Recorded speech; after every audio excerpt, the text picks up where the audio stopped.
بسم اللہ الرحمن الرحیم۔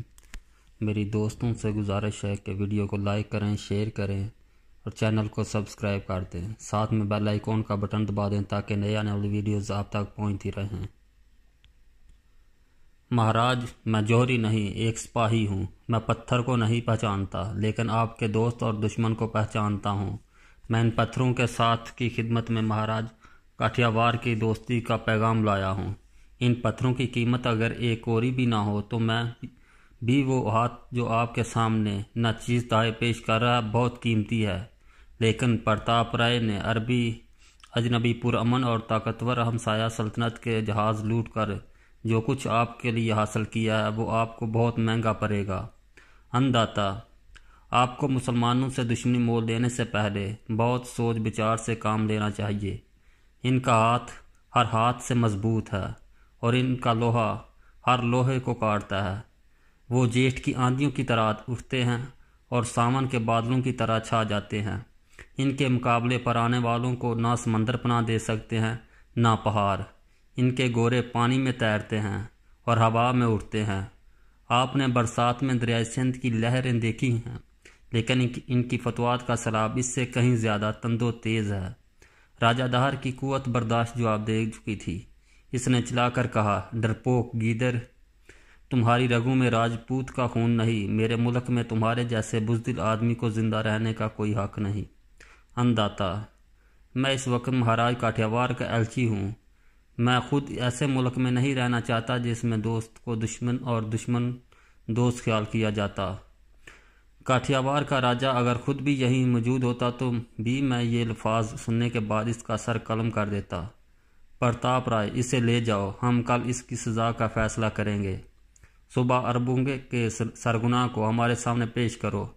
پرتاپ رائے نے سپاہیوں کو آواز دی اور 8 آدمی ننگی تلواریں لے کر موجود ہوئے۔ پرتاپ رائے نے جے رام کو چلنے کا اشارہ کیا۔ جے رام ننگی تلواروں کے پہرے میں پرتاپ رائے کے آگے چل دیا۔ اودے سنگھ جے رام کی تقریر کے دوران یہ محسوس کر رہا تھا ایک سرفراہ نوجوان اس کے اپنے خیالات کی ترجمانی کر رہا ہے۔ اس نے کہا، انداتا، اگر مجھے اجازت ہو تو کچھ عرض کروں؟ راجہ نے جواب دیا، تمہارے کہنے کی ضرورت نہیں۔ ہم اسے ایسی سزا دیں گے جو برہمن آباد کے لوگوں کو دیر تک نہ بھولے۔ اودے سنگھ نے کہا، لیکن مہاراج، میں عرض کرنا چاہتا ہوں کہ اس نے جو کچھ کہا نیک نیتی سے کہا۔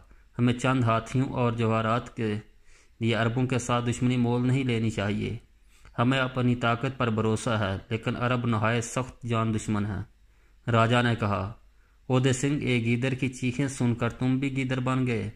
عرب اونٹوں کا دودھ پینے والے اور جو کی روٹی سوکھی روٹی کھانے والے ہمارے مقابلے کی جرت نہیں کریں گے۔ مہاراج، وہ اونٹنیوں کا دودھ پی کر شیروں سے لڑتے ہیں، جو کی روٹی کھا کر پہاڑوں سے ٹکراتے ہیں۔ تمہارا کیا خیال ہے کہ وہ اونٹوں پر چڑھ کر ہمارے ہاتھیوں کا مقابلے کے لیے آئیں گے؟ انداتا، برا نہ مانیے، ان کے اونٹ ایران کے ہاتھیوں کو شکست دے چکے ہیں۔ راجہ نے غصے میں آ کر کہا، اودے سنگھ، مجھے تم سے یہ امید نہ تھی۔ تم عربوں کے متعلق سنی سنائی باتوں سے مرعوب ہو جائے۔ ہم عرب کی آبادی سے زیادہ سپاہی میدان میں لا سکتے ہیں۔ راجپوتانہ کے تمام راجہ ہمارے اشارے پر گردنیں کٹوانے کے لیے تیار ہوں گے۔ اودے سنگھ نے کہا، مہاراج، مجھے ان کا خوف نہیں لیکن میں عرض کرتا ہوں کہ ہمیں سوئے ہوئے فتنے کو جگانے سے کوئی فائدہ نہ ہوگا۔ دو نمبروں کی مدد کے بھروسے سے ایک طاقتور دشمن سے لڑائی مول لینا ٹھیک نہیں۔ اودے سنگھ، تم بار بار کیا کہہ رہے ہو؟ سندھ کے سامنے عرب کے صحرائی ایک طاقتور دشمن کی حیثیت ہرگز نہیں رکھتے۔ آخر عربوں میں کیا خوبی ہے جو ہمارے سپاہیوں میں نہیں؟ مہاراج، ایسے دشمن کا کوئی علاج نہیں جو موت سے نہ ڈرتا ہو۔ اگر آپ کو مجھ پر یقین نہ ہو تو آپ قیدیوں میں سے ایک عرب کو لا کر اس کا امتحان لے لیں۔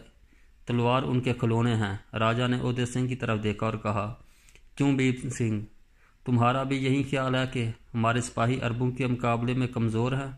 بھیم سنگھ نے جواب دیا، مہاراج، پتا جی عربوں کے ساتھ پرامن رہنے میں بھلائی سمجھتے ہیں، ورنہ ہم نے بھی تلواروں کے سائے میں پرورش پائی ہے۔ اگر عرب موت سے نہیں ڈرتے تو ہمیں مارنے سے پیچھے نہیں ہٹنا چاہیے۔ راجہ نے کہا، شاباش، دیکھا اودے سنگھ، تمہارا بیٹا تم سے بہادر ہے۔ اودے سنگھ نے جواب دیا، مہاراج کے منہ سے یہ بات سن کر خوش ہونا چاہیے، لیکن سیناپتی کے فرائض کا احساس مجھے مجبور کرتا ہے کہ میں مہاراج کے سامنے آنے والے خطرات کو گٹا کر پیش نہ کروں۔ بھیم سنگھ ابھی بچہ ہے، اس نے عربوں کو لڑتے نہیں دیکھا، لیکن میں مکران کی جنگ میں یہ دیکھ چکا ہوں کہ عام عرب سپاہی ہمارے بڑے بڑے پہلوان کا مقابلہ کر سکتا ہے۔ مکران پر عربوں نے کل 600 سواروں کے ساتھ حملہ کیا تھا اور راجہ کے 4000 سپاہیوں کو تنکوں کی طرح بہا لے گئے تھے۔ جیرام کو آپ دیر سے جانتے ہیں، ہمارے نوجوان میں اس سے بڑھ کر تلوار کا دنی اور کوئی نہیں۔ اگر وہ عربوں سے اس قدر معروب ہے تو اس کی وجہ یہ نہیں کہ وہ بزدل یا مہاراج کا نمک حرام ہے، اس کی وجہ صرف یہ ہے کہ وہ عربوں سے بگاڑ کے خطرے کا صحیح اندازہ کر چکا ہے۔ راجہ نے تلخ لہجے میں کہا، تم میرے سیناپتی ہو، وزیر نہیں، اور میں ان معاملات میں تمہارے سمجھ سے کام نہیں لینا چاہتا۔ اگر بڑھاپے میں تمہاری ہمت جواب دے چکی ہے تو تمہیں اس عہدے سے سبک دوش کیا جا سکتا ہے، اور تمہیں یہ بھی حق نہیں کہ تم جیرام سے جیسے سرکش، گستاخ اور بزدل کی سفارش کرو۔ وہ جو کچھ ہمارے سامنے کہہ چکا ہے وہ اسے بڑی سے بڑی سزا دینے کے لیے کافی ہے۔ اودے سنگھ راجہ کے تیور دیکھ کر سہم گیا۔ اس نے کہا، مہاراج میں معافی چاہتا ہوں، آپ کو میرے متعلق غلط فہمی ہوئی ہے۔ میں نے اتنی باتیں کرنے کی جرت اس لیے کی کہ ابھی تک آپ نے عرب کے خلاف اعلان جنگ نہیں کیا۔ اگر آپ اعلان جنگ کر چکے ہیں تو میرا فرض ہے، اور صرف میرا ہی فرض نہیں بلکہ ہر سپاہی کا یہ فرض ہے، آپ کی فتح کے لیے اپنی جان قربان کر دے۔ جیرام کی گستاخی کا مجھے افسوس ہے، لیکن میں آپ کو یقین دلاتا ہوں کہ وقت آنے پر وہ بھی ایک وفادار راجپوت ثابت ہوگا۔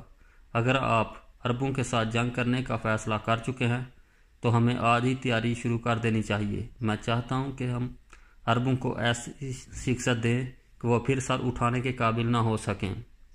اس مقصد کے لیے ہمیں افواج منظم کرنے کے علاوہ شمالی اور جنوبی ہندوستان کے تمام چھوٹے اور بڑے راجوں کا تعاون حاصل کرنا چاہیے۔ وہ سب آپ کا لوہا مانتے ہیں، آپ کے جھنڈے تلے جمع ہو کر لڑنا اپنے لیے باعث فخر سمجھیں گے۔ ہمیں کاٹیاوار کے راجہ کو بھی نظر انداز نہیں کرنا چاہیے۔ اس نے آپ کو تحائف نہیں بھیجے، خراج بھیجا ہے۔ اگر آپ جیرام کا جرم معاف کر دیں تو اس کی وساطت سے جنگ میں بھی مہاراجہ کاٹیاوار کا تعاون حاصل کیا جا سکتا ہے۔ راجہ نے قدرے مطمئن ہو کر کہا، اب تم ایک راجپوت کی طرح بول رہے ہو، لیکن جیرام عربوں کے ساتھ مل چکا ہے۔ اگر اسے معاف بھی کر دیا جائے تو اس بات کا کیا ثبوت ہے کہ وہ ہمارے ساتھ دھوکہ نہیں کرے گا؟ ہاں، میں نے سنا ہے کہ وہ ایک عرب نوجوان کی دوستی کا دم بھرتا ہے۔ اگر وہ اس کے ساتھ لڑنے کے لیے تیار ہو جائے اور اسے تلوار کے مقابلے میں مغلوب کرے تو میں اسے چھوڑ دوں گا۔ مہاراج، وہ آپ کا اشارہ پا کر پہاڑ کے ساتھ ٹکر لگانے کے لیے بھی تیار ہوگا۔ بہت اچھا، ہم تمہاری سفارش پر اسے موقع دیں گے۔ کل ہم جیرام کی نیکی نیتی کے علاوہ تلوار چلانے میں ایک عرب کی مہارت بھی دیکھ لیں گے۔ راجہ نے اس کے بعد مجلس برخاست کی اور اٹھ کر محل کے دوسرے کمرے میں چلا گیا۔ اگلے دن راجہ داہر نے برہمن آباد کے محل کے ایک کشادہ کمرے میں دربار منعقد کیا۔ سندھ کے دارالحکومت ارور سے اس کا وزیر بھی وزیر سیناپتی اور برہمن آباد کے امراء حسب مراتب تخت کے قریب رونق افروز تھے۔ وزیر اور سیناپتی کے بعد تیسری کرسی پر، جس پر پہلے گورنر بیٹھتا تھا، اب دیوبند کے گورنر کو دی گئی تھی، اور برہمن آباد کا گورنر راجہ چند بالشیت دور ہو جانے پر یہ محسوس کر رہا تھا کہ قدرت نے راجہ اور اس کے درمیان پہاڑ کھڑے کر دیے ہیں۔ راجہ کے بائیں ہاتھ 5ویں کرسی پر بھیم سنگھ برجمان تھا، باقی امراء دوسری قطار میں بیٹھے ہوئے تھے۔ کرسیوں کے پیچھے 15-20 عہدیدار دائیں بائیں دو قطاریں میں کھڑے تھے۔ تخت پر راجہ کے بائیں اور دائیں دو رانیاں رونق افروز تھیں۔ ایک حسین و جمیل لڑکی راجہ کے پیچھے سراہی اور ہام لیے کھڑی تھی۔ دربار شاعر نے مترجم آواز میں راجہ کی تاریخ میں چند اشعار پڑھے۔ اس کے بعد کچھ دیر بعد رقص و سرور کی محفل گرم رہی۔ راجہ نے شراب کے چند جام پیے اور قیدیوں کو حاضر کرنے کا حکم دیا۔ سپاہی زبیر کو پابہ زنجیر دربار میں لے آئے۔ اس کی تھوڑی دیر بعد جیرام داخل ہوا۔ زبیر کی طرف اس کے ہاتھوں اور پاؤں میں زنجیریں نہ تھیں، لیکن اس کے آگے پیچھے ننگی تلواروں کا پہرا زبیر کو یقین دلانے کے لیے کافی تھا کہ اس کی حالت اس سے مختلف نہیں۔ راجا نے پرتاپ رائے کی طرف دیکھا۔ یہ ہماری زبان جانتا ہے، اس نے اٹھ کر جواب دیا۔ جی مہاراج، یہ اجنبی زبانیں سیکھنے میں بہت ہوشیار معلوم ہوتا ہے۔ راجا نے زبیر کی طرف دیکھا اور پوچھا، تمہارا کیا نام ہے؟ زبیر، اس نے جواب دیا۔ راجا نے، ہم نے سنا ہے کہ تم ہم سے بات کرنے کے لیے بہت بے چین تھے، کہو کیا کہنا چاہتے ہو؟ میں یہ پوچھنا چاہتا ہوں کہ دیبل کی بندرگاہ پر ہمارے جہاز کیوں لوٹے گئے اور ہم قید بنا کر ہمارے ساتھ وحشیانہ سلوک کیوں کیا جا رہا ہے؟ راجا نے قدرے بے چین ہو کر جواب دیا، نوجوان، ہم پہلے سن چکے ہیں کہ عربوں کو بات کرنے کا سلیقہ نہیں، لیکن تمہیں اپنی اور اپنے ساتھیوں کی خاطر ذرا ہوش سے کام لینا چاہیے۔ زبیر نے کہا، ہمارے ساتھ جو سلوک کیا گیا ہے، اگر آپ کو اس کا علم نہیں تو یہ اور بات ہے، ورنہ یہ حقیقت ہے کہ دیبل کے گورنر نے بغیر کسی وجہ کے ہم پر دست درازی کی۔